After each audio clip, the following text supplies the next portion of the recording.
नमस्कार, जय sky bulletin में आपका स्वागत है। मैं हूं वर्षा पवार और चलिए बढ़ते हैं खबरों की ओर। जिले के प्रभारी सचिव तथा कोविड-19 के संभागीय प्रभारी भवानी सिंह देथा ने कहा कि प्रदेश में बढ़ते कोरोना संक्रमण की चेन को ब्रेक करने में आमजन के सहयोग की अहम आवश्यकता है। आमजन को भी समझना चाहिए कि संक्रमण अपने चरम पर है। ऐसी स्थिति में विवाह आदि आयोजनों में जाने से बचे, साथ ही कोरोना गाइडलाइन की पालना करते हुए सोशल डिस्टेंसिंग अपनाएं और मास्क लगावे। देथा गुरुवार को राजकीय अमृतकोट चिकित्सालय का निरीक्षण करने के बाद मीडिया कर्मियों से बातचीत कर रहे थे। जिला कलेक्टर प्रकाश राज पुरोहित, जिला पुलिस अधीक्षक जगदीश चंद्र शर्मा के साथ एकेएच में कोविड रिव्यू के लिए पहुंचे प्रभारी सचिव देथा एकेएच के वार्डों, कोविड वार्ड, वैक्सीनेशन सेंटर तथा ऑक्सीजन प्लांट का निरीक्षण करने के बाद उपस्थित चिकित्सकों को कोविड के बढ़ते संक्रमण को देखते हुए हर समय हर प्रकार की स्थिति के लिए तैयार रहने के निर्देश दिए। मीडिया कर्मियों से बातचीत करते हुए देथा ने अस्पताल में चिकित्सकों की कमी के सवाल पर कहा कि जानकारी मिली है, इस संबंध में चिकित्सा मंत्री से बात की जाएगी और शीघ्र ही व्यवस्था की जाएगी। प्रदेश में रेमडेसिविर इंजेक्शन की किल्लत के सवाल पर उन्होंने कहा कि आगामी 25 अप्रैल तक इसकी आपूर्ति पूर्ण कर ली जाएगी। उन्होंने बताया कि प्राथमिक स्तर पर उक्त इंजेक्शन की कोई आवश्यकता नहीं होती है, केवल कुछ लोगों ने इसे जीवनदायिनी इंजेक्शन घोषित करने की कोशिश की है। इसके और भी कई सस्ते विकल्प उपलब्ध है, उनके उपयोग से काम लिया जा सकता है। प्रदेश में उक्त इंजेक्शन की कालाबाजारी के सवाल पर उन्होंने कहा कि इसकी नौबत नहीं आएगी। सरकार शीघ्र ही इसकी उपलब्धता बढ़ाने के प्रयास कर रही है और शीघ्र ही इसके सकारात्मक परिणाम सामने आ जाएंगे। बातचीत के दौरान देथा ने कहा कि मास्क की संक्रमण से बचाव के लिए मास्क बहुत जरूरी है, अतः आमजन को चाहिए कि सोशल डिस्टेंसिंग की पालना करते हुए मास्क अवश्य लगावे। अंत में उन्होंने मीडिया कर्मियों से सहयोग की अपील करते हुए कहा कि सरकार ने अभी नो मास्क नो मूवमेंट का नारा दिया है, अतः इस नारे को अधिक से अधिक प्रचार करें ताकि जनता में जागरूकता पैदा हो। एकेएच के निरीक्षण के दौरान एसडीएम रामप्रकाश, डिप्टी हीरालाल सैनी, कार्यवाहक PMO doctor Dilip Chaudhary, doctor Sanjay Sharma, deputy controller doctor SS Soni, health manager Siddhant Joshi, doctor SK Singh, BCMHO doctor Amit Soni, नगर परिषद आयुक्त जब्बर सिंह, तहसीलदार प्रदीप मालवीय, कोविड-19 प्रभारी शलभ टंडन, बीईओ राजेंद्र जोशी सहित गिरदावर, पटवारी तथा अन्य कार्मिक उपस्थित थे। मास्क पहने, अनावश्यक घर से बाहर नहीं निकले। मेरा आप लोगों के माध्यम से अपील है, इसको करें। और जो कोविड पॉजिटिव पेशेंट उनकी कॉन्टैक्ट ट्रेसिंग, उनको घर पे रहना, उनको माइक्रो कंटेनमेंट जोन डिक्लेयर करना, तो इस आपके निर्देश में कार्य पूरे जिले में बदस्तूर अच्छे से करें। लोग बाहर आ रहे हैं नहीं, इसमें जैसे मुझे बताया गया पर दिन पूरे जिले में लगभग 1000 से ज़्यादा कैनन और पेनल्टी हो रही है। लोगों को बहुतों की दुकानें भी सीज करी है, हर दिन 15-20 के आसपास सीज हो रही है। मैरिज प्लेसेस की भी शादियों की सीजन है, तो लोगों को समझना पड़ेगा भाई एक जो नई सेकेंड लेयर है, सेकेंड वो बहुत ज़्यादा फैलने वाली है। तो मेरा आप लोगों से माध्यम से सबका अनुरोध है कि शादी ब्याह में लोगों को अनावश्यक नहीं बुलाएं, कोविड प्रोटोकॉल की पालना करें और इसमें बचाव भी उपाय है। जिले के प्रभारी सचिव कोविड के संभागीय प्रभारी आईएएस भवानी सिंह देथा ने गुरुवार को अपने ब्यावर प्रवास कार्यक्रम के दौरान शहर में होम आइसोलेट लोगों के घर जाकर उनके परिजनों से हालचाल जाने। इस दौरान उन्होंने परिजनों से संक्रमितों के उपचार की व्यवस्था तथा स्वास्थ्य के बारे में जानकारी ली। साथ ही परिजनों को आश्वस्त किया कि उन्हें चिकित्सा विभाग की ओर से हर प्रकार से मदद की जाएगी। देथा ने परिजनों से होम आइसोलेट पीरियड के दौरान न तो किसी को अपने घर में आने देने और न ही अपने परिवारजनों को अन्य के घर जाने देने की बात कही। मालूम हो कि प्रभारी सचिव देथा राजकीय अमृतकोट चिकित्सालय का निरीक्षण करने के पश्चात जिला कलेक्टर प्रकाश राज पुरोहित, पुलिस अधीक्षक कैलाश चंद्र शर्मा, एसडीएम रामप्रकाश, तहसीलदार प्रदीप मालवीय, नगर परिषद आयुक्त जब्बर सिंह, कोविड-19 प्रभारी शलभ टंडन सहित अन्य अधिकारियों के साथ रवाना हुए। इस दौरान भगत चौराहा, अजमेरी गेट, एकता सर्किल, पाली बाजार, चांग गेट, कॉलेज रोड, अजगर बाबा लिंक रोड, जालिया रोड से होते हुए महावीर कॉलोनी पहुंचे। यहाँ पर उन्होंने एक मकान में होम आइसोलेट हो रखे कोरोना संक्रमित रोगियों के परिजनों से मुलाकात कर उनके स्वास्थ्य तथा रिकवरी की जानकारी ली। इस दौरान उन्होंने उपस्थित अधिकारियों को होम आइसोलेट लोगों के स्वास्थ्य पर पूर्ण निगरानी रखने के निर्देश दिए। प्रदेश में बढ़ते कोरोना संक्रमितों की सहायता के लिए अब चिकित्सा विभाग की ओर से कोविड हेल्प डेस्क शुरू की गई है। कोविड रोगियों को अस्पताल में उपलब्ध बेड की संख्या आदि की जानकारी अब इस डेस्क के माध्यम से मिलेगी, ताकि संक्रमित व्यक्ति तथा परिजनों को जानकारी के अभाव में इधर उधर भटकना नहीं पड़े। चिकित्सा विभाग की ओर से यह कोविड हेल्प डेस्क के लिए मोबाइल नंबर 8306007302 जारी किए हैं। राजकीय अमृतकोट चिकित्सालय के कोविड प्रभारी डॉक्टर संजय के सिंह ने बताया कि बुधवार को अजमेर में कोविड रिव्यू बैठक का आयोजन किया गया था, जिसमें जिले भर के चिकित्सालयों के कोविड प्रभारियों सहित उच्च अधिकारियों ने भाग लिया। बैठक में जिले के सभी अस्पताल में कोरोना संक्रमितों के उपचार, भर्ती तथा बेड संबंधी जानकारियों पर चर्चा की गई। सिंह ने बताया कि वर्तमान में संक्रमितों की संख्या को देखते हुए विभाग की ओर से रोगियों तथा परिजनों को कोविड अस्पताल में बेड की क्षमता तथा खाली बेड की संख्या की जानकारी के लिए कोविड हेल्प डेस्क शुरू करने का निर्णय लिया गया, जिसके तहत 8306007302 पर डेस्क का संचालन शुरू किया गया। अब रोगियों को अस्पताल बेड तथा उपलब्ध बेड की जानकारी समय पर मिल जाएगी, जिसके कारण रोगियों व परिजनों को इधर उधर भटकने से निजात मिलेगी। डॉक्टर सिंह ने बताया कि कई बार परिजन गंभीर रोगी के साथ अस्पताल पहुंचते हैं और वहां पर बेड उपलब्ध नहीं होने के कारण उन्हें परेशानियों का सामना करना पड़ता है। ऐसी स्थिति में परिजनों के सामने विकट समस्या खड़ी हो जाती है। हेल्प डेस्क के माध्यम से रोगी तथा परिजनों को अस्पताल तथा उपलब्ध बेड की जानकारी घर बैठे मिल जाएगी, जिसके कारण परिजन सीधे ही उक्त अस्पताल तक पहुंच सकेंगे। राजकीय अमृतसर चिकित्सालय में भी हेल्प डेस्क के नंबर एक बोर्ड के माध्यम से डिस्प्ले किए जा रहे हैं। हाल ही में एक नई व्यवस्था लागू की गई कोरोना को देखते हुए, बढ़ते हुए मरीजों की संख्या को देखते हुए, कि ऐसा पोर्टल बनाया गया है जिसके अंदर कोई भी मरीज, कोई भी व्यक्ति देख सकता है कि किस सरकारी अस्पताल में या किसी भी प्राइवेट अस्पताल जहाँ की कोरोना की सुविधा उपलब्ध है वहाँ पर कितने बेड खाली है, कोई भी मरीज देख सकता है, ताकि किसी की परिवार के अंदर कोई मरीज अगर सीरियस हो तुरंत अपन देख सकते हैं हाँ भाई कि इस अस्पताल के अंदर इतने बेड खाली है, तो अपन इस अस्पताल के अंदर सीधा ही अपन रुक कर सकते हैं, न कि अपन वहाँ जाकर देखें नहीं यहाँ पे अस्पताल में बेड खाली नहीं है और अपन परेशान हुए और मरीज भी परेशान हो गए। तो इसलिए सरकार की तरफ से ये सुविधा लागू की गई है। साथ ही प्रत्येक जो कोविड अस्पताल है जहाँ पर कोविड की सुविधा उपलब्ध है, हर कोविड अस्पताल के अंदर एक हेल्प डेस्क की व्यवस्था की गई है, जहाँ पर भी यह दर्शाया गया है कि किस अस्पताल में कितने मरीज, कितने बेड खाली है। साथ ही हेल्प डेस्क नंबर भी दिए गए हैं ताकि कोई भी व्यक्ति कभी भी संपर्क कर सकता है। ब्यावर लाइट डेकोरेशन एसोसिएशन ने जन अनुशासन कर्फ्यू के दौरान रात्रि के समय आवाजाही में छूट की मांग की है। उक्त मांग को लेकर गुरुवार को एसोसिएशन पदाधिकारियों ने उपखंड अधिकारी को एक ज्ञापन दिया। एसडीएम को दिए गए ज्ञापन में एसोसिएशन पदाधिकारियों ने बताया कि कोरोना संक्रमण के कारण सरकार द्वारा जन अनुशासन कर्फ्यू लगा हुआ है। पूर्व में हम लोगों ने शादी समारोह की बुकिंग ले रखी है। हम सब कोरोना गाइडलाइन का पालन कर रहे हैं, अतः हमें रात्रि के समय आवाजाही में छूट दी जाए ताकि हमारा काम चलता रहे। ज्ञापन देने वालों में अध्यक्ष लादूराम, उपाध्यक्ष पवन जैन तथा महासचिव भंवरलाल सहित अन्य सदस्य उपस्थित थे। प्रदेश में बढ़ते कोरोना संक्रमण को देखते हुए राज्य सरकार की ओर से प्रदेश में 3 मई तक कर्फ्यू घोषित किया है। कर्फ्यू की पालना को लेकर शहर में पुलिस तथा प्रशासन की ओर से कार्यवाही की जा रही है। विगत 2-3 दिनों से शहर में उत्पन्न स्थिति को देखते हुए तथा कर्फ्यू की पालना को लेकर गुरुवार को पुलिस प्रशासन की ओर से सख्ती की गई। पुलिस की ओर से शहर के विभिन्न स्थानों पर लगाए गए बैरिकेड्स के यहाँ वाहनों की सघन जाँच शुरू की गई है। जाँच के दौरान बिना अनुमति तथा बिना नंबर प्लेटों के पाए गए वाहनों को जब्त करते हुए उनके खिलाफ चालान की कार्यवाही की गई। गुरुवार को पुलिस प्रशासन की ओर से की गई सख्ती के कारण बिना कारण शहर में घूमने वाले वाहन चालकों में हड़कंप मच गया।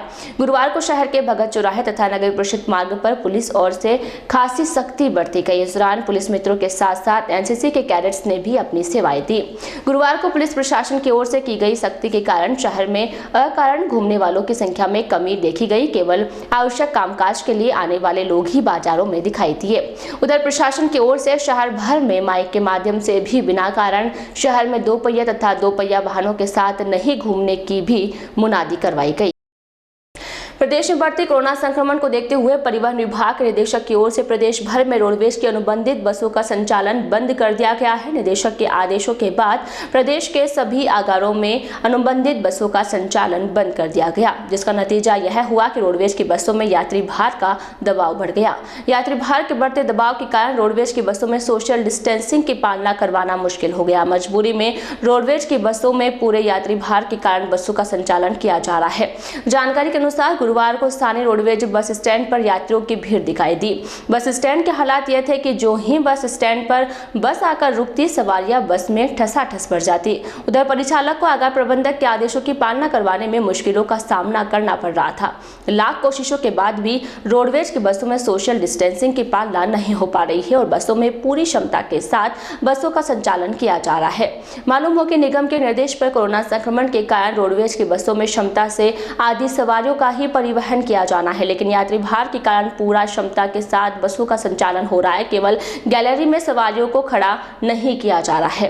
गुरुवार को रोडवेज बस स्टैंड पर रोडवेज परिचालक सवारियों को बसों से नीचे उतारते हुए नजर आए। एक परिचालक का कहना था कि विभाग के आदेशों की पालना में बसों में केवल आधी सवारियां ही बैठानी है, लेकिन एक बार बस में चढ़ने के बाद सवारियां उतरने का नाम ही नहीं ले रही है, जिसके कारण आदेशों की पालना नहीं हो रही है। उधर एक यात्री ने बताया कि 1-2 घंटे के बाद बस स्टैंड पर बसें आ रही है, जिसके कारण यात्रियों को लंबा इंतजार करना पड़ रहा है। यात्रियों ने नाराजगी प्रकट करते हुए बताया कि रोडवेज प्रशासन को जरूरत के आधार पर बसों की व्यवस्था करनी चाहिए। मैं अजमेर से ब्यावर तक आ गया, 10:30 बजे से यहाँ खड़ा हूँ। मेरे तरीका थोड़ी है कि भीड़ भर गई तो बच्चों को सीट दे रहे हैं, वो बच्चे जो टिकट दे रहे हैं क्या पूरे बच्चों का? अच्छा बोले थोड़ा एडजस्ट करके चलो, तो एडजस्ट भी नहीं कर रहे, नीचे उतरो बस। ये सवारियाँ ज़बरदस्ती घुस रही है, लेकिन हम इनको उतार के इतनी लेके जाएंगे जितनी हमारे को बता रखी है। श्री सैन समाज संस्थान एसोसिएशन ब्यावर ने जन अनुशासन पखवाड़े के तहत घोषित किए गए कर्फ्यू के दौरान शहर में सैलून खुलवाने की मांग की है। इस हेतु एसोसिएशन पदाधिकारियों ने गुरुवार को मुख्यमंत्री के नाम एसडीएम को ज्ञापन दिया। एसडीएम को दिए गए ज्ञापन में पदाधिकारियों ने बताया कि राज्य सरकार की ओर से घोषित किए गए जन अनुशासन पखवाड़े की अनुपालना में सभी सैलून संचालकों ने अपनी दुकानें बंद कर रखी है, जिसके कारण परिवार के सामने रोजी रोटी का संकट खड़ा हो गया है। एसोसिएशन पदाधिकारियों ने सीएम से आजीविका के निर्वहन के लिए सैलून खोलने की अनुमति देने की मांग की है। ज्ञापन में समस्त पदाधिकारियों ने कोरोना गाइडलाइन की पूर्ण पालना करने का विश्वास दिलाया है। ज्ञापन देने वालों में अध्यक्ष दिलीप भटगुर्जर, जितेंद्र राठौड़, सत्यनारायण सेन, अशोक पड़ियार, मुकेश तंवर, संपत बनभेरू सहित अन्य शामिल थे। के दयानगर स्थित महाकाली केला देवी मंदिर में गुरुवार को नवरात्र पर्व का समापन किया गया। विगत 3 दिनों से चल रहे समापन कार्यक्रम के तहत गुरुवार को हवन में वैदिक मंत्रोच्चारण के साथ आहुतियां देते हुए समापन किया गया। इस दौरान मुख्य उपासक लाला भाई पहलवान ने 51 कन्याओं का पूजन करते हुए उन्हें भोजन करवाया तथा माता जी की चुनरी भेंट की। साथ ही महाकाली से कोरोना महामारी से देश को शीघ्र ही मुक्ति दिलाने की प्रार्थना की। नवरात्र समापन के मौके पर आयोजित कार्यक्रम में पन्नालाल, बाबूलाल, प्रेमचंद तथा शिव पहलवान आदि शामिल थे। सदर थाना क्षेत्र की ग्राम पंचायत पीपलाज के फतेहगढ़ गांव में गुरुवार को कृषि कार्य हेतु कुआं खुदाई के दौरान सिर पर पत्थर गिरने से एक कृषक अचेत हो गया। हादसे के बाद खुदाई कर रहे अन्य मजदूरों ने कड़ी मशक्कत कर कृषक को कुएं से बाहर निकाला तथा उपचार के लिए राजकीय अमृतकोर चिकित्सालय पहुंचाया। एकेज पहुंचने के बाद चिकित्सकों ने उसका स्वास्थ्य परीक्षण कर उसे मृत घोषित कर दिया। हादसे की जानकारी के बाद एकेज पहुंची सदर थाना पुलिस ने घटना की जानकारी लेने के बाद परिजनों की ओर से दिए गए प्रार्थना पत्र के आधार पर मामला दर्ज कर पंचनामा तैयार करवाया। पंचनामे के बाद पुलिस ने शव का पोस्टमार्टम करवाने के बाद लाश परिजनों के सुपुर्द की। जानकारी के अनुसार गुरुवार को श्रीनगर पिसांगर निवासी 60 वर्षीय पूनम सिंह पुत्र चंदन सिंह रावत पीपलाज के फतेहगढ़ सल गांव में कुआं खुदाई का कार्य कर रहा था। इस दौरान अचानक एक पत्थर पूनम सिंह के सिर पर गिर गया, जिसके कारण उसकी मौत हो गई। श्री माहेश्वरी पंचायत बोर्ड ब्यावर के तत्वावधान में श्री माहेश्वरी महिला परिषद, श्री माहेश्वरी सेवा संगठन, ब्यावर क्षेत्रीय माहेश्वरी सभा द्वारा मुख्यमंत्री चिरंजीवी बीमा योजना शिविर का आयोजन पाली बाजार स्थित माहेश्वरी भवन में किया गया। उक्त साप्ताहिक शिविर का शुभारंभ पंचायत उपाध्यक्ष सत्यनारायण तापड़िया, पंचायत मंत्री दिलीप कुमार जाजू, क्षेत्रीय अध्यक्ष जुगल किशोर मणियार, क्षेत्रीय मंत्री सुनील झंवर, महिला अध्यक्षा बीना बलदुआ तथा युवा अध्यक्ष कपिल झंवर ने भगवान शिव की प्रतिमा पर दीप प्रज्वलित कर किया। कार्यक्रम संयोजक अमरचंद मुंद्रा, महेश चितलांगिया, राजेंद्र काबरा, श्रीमती मंजू बुत्रा तथा राहुल धूत ने बताया कि राज्य सरकार की इस जन उपयोगी योजना का लाभ समाज के हर परिवार को मिल सके, इस हेतु इस शिविर के माध्यम से जन आधार कार्ड बनाकर बीमा योजना का लाभ प्रदान किया जा रहा है। शिविर के दौरान गुरुवार को प्रथम दिन 144 जन आधार कार्ड व 51 बीमा पॉलिसी जारी किए गए। साप्ताहिक शिविर प्रतिदिन सुबह 10 से शाम 4 बजे तक चलेगा। शिविर शुभारंभ के मौके पर सुनील मुंद्रा, कैलाश जाजू, ललित भूतरा, श्याम झमर, राधु हेड़ा, सुनील झवर, मुकेश झवर, अशोक नवाल, नारायण हेड़ा, विजय झवर, कपिल मुंद्रा, कुश मुंद्रा, पुनीत टवानी, मुरारी जेतलिया, आशीष झमर तथा मनीष झमर सहित अन्य कार्यकारिणी सदस्य उपस्थित थे। उपखंड में कोरोना संक्रमण का कहर जारी है। राजकीय अमृतकोट चिकित्सालय को गुरुवार को मिले 2 दिन की जांच रिपोर्ट में कुल 111 कोरोना संक्रमित मिले हैं। एकेज प्रशासन की ओर से मंगलवार को तथा बुधवार को अजमेर प्रयोगशाला में कुल 753 सैंपल्स भेजे गए थे, जिनकी जांच रिपोर्ट गुरुवार को मिली है। गुरुवार को मिली जांच रिपोर्ट में एकेज के एएनएम ट्रेनिंग सेंटर से भी कुल 7 संक्रमित पाए गए हैं। जाँच रिपोर्ट मिलने के बाद एकेज प्रशासन की ओर से संक्रमितों को होम आइसोलेट करने की प्रक्रिया शुरू की। साथ ही संक्रमितों की कॉन्टेक्ट ट्रेसिंग का काम शुरू करते हुए परिजनों तथा पड़ोसियों के सैंपल्स एकत्रित करने का कार्य भी शुरू किया गया। गुरुवार को शहर के Ganeshpura, Delwara road, Masuda road, Ajmer road, Vijaynagar road, Udaipur road तथा फतेहपुरिया सहित शहर के अन्य हिस्सों से रोगी सामने आए हैं। उधर शहर के राजकीय अमृतकोट चिकित्सालय के आइसोलेशन वार्ड में कुल 14 रोगी भर्ती है, जिसमें से 11 रोगी ऑक्सीजन पर चल रहे हैं, जबकि शेष 4 सामान्य उपचार पर है। गुरुवार को कुल 486 लोगों के कोरोना जांच सैंपल्स लिए गए हैं। उपखंड में बढ़ते कोरोना संक्रमण पर प्रशासन ने चिंता जाहिर करते हुए आमजन से गाइडलाइन की पालना करने की अपील की है। उपखंड अधिकारी राम प्रकाश, डिप्टी लाल सैनी, कोविड प्रभारी शलभ टंडन आदि ने शहरवासियों से संक्रमण से बचाव के लिए मास्क लगाने का आह्वान किया है। ब्यावर में कोरोना केसेस बहुत ज़्यादा बढ़ रहे हैं। ब्यावर में क्या, राजस्थान में भी और भारत में कोरोना केसेस बहुत ज़्यादा बढ़ रहे हैं। तो अभी कल ही रिपोर्ट आई, कल की रिपोर्ट अपने पास आज आई है, जिसमें से 365 में से 111 कोरोना केसेस पॉजिटिव आए हैं। मतलब लगभग 30% के आसपास अपने पास पॉजिटिविटी रेट है ये, जो कि काफ़ी ज़्यादा है। तो मैं सभी जनता से निवेदन करता हूँ कि कोरोना की जितने भी गाइडलाइंस है उसको फॉलो करें अपन, कि आज न कोविड केसेस की संख्या, बढ़ती संख्या को देखते अपने पास पहले से ही कोविड ओपीडी चल रही है, जिसमें डॉक्टर राकेश बिराणी जी बैठे हुए हैं और जितने भी सर्दी, खांसी, जुकाम, बुखार के मरीज हैं उनको दिखा रहे हैं और कोविड की जांच करवा कर जो भी स्वास्थ्य लाभ है वो सभी प्राप्त कर रहे हैं।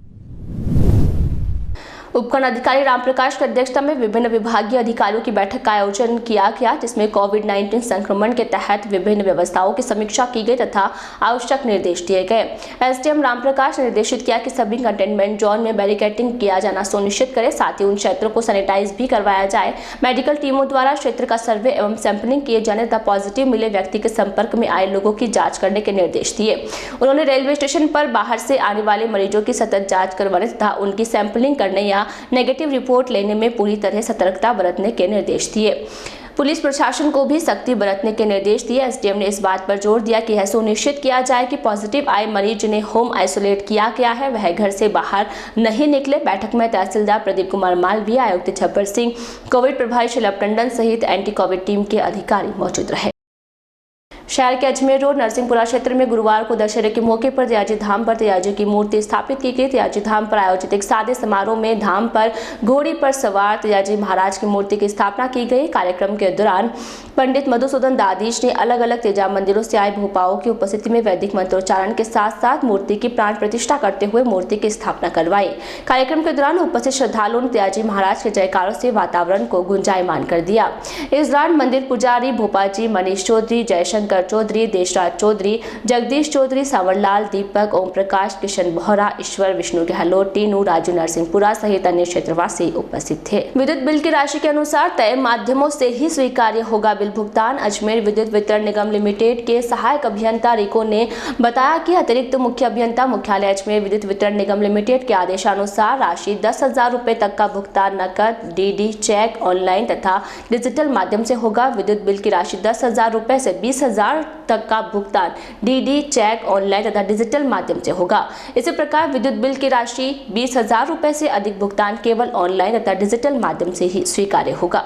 आज के बुलेटिन में फिलहाल इतना ही। पूरी टीम के साथ दीजिए इजाजत, फिर मिलेंगे। नमस्कार।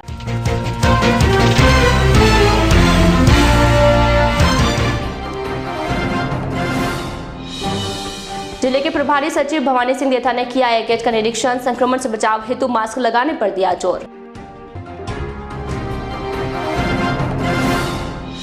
दिन अनुशासन कर्फ्यू की पालना में पुलिस ने दिखाई सख्ती, बिना अनुमति वाहनों के खिलाफ की कार्यवाही।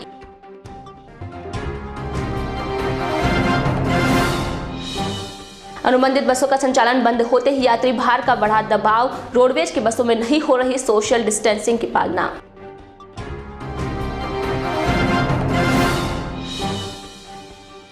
और उपखंड में कोरोना संक्रमण का विस्फोट, 753 सैंपल्स की जांच में 111 मिले कोरोना पॉजिटिव।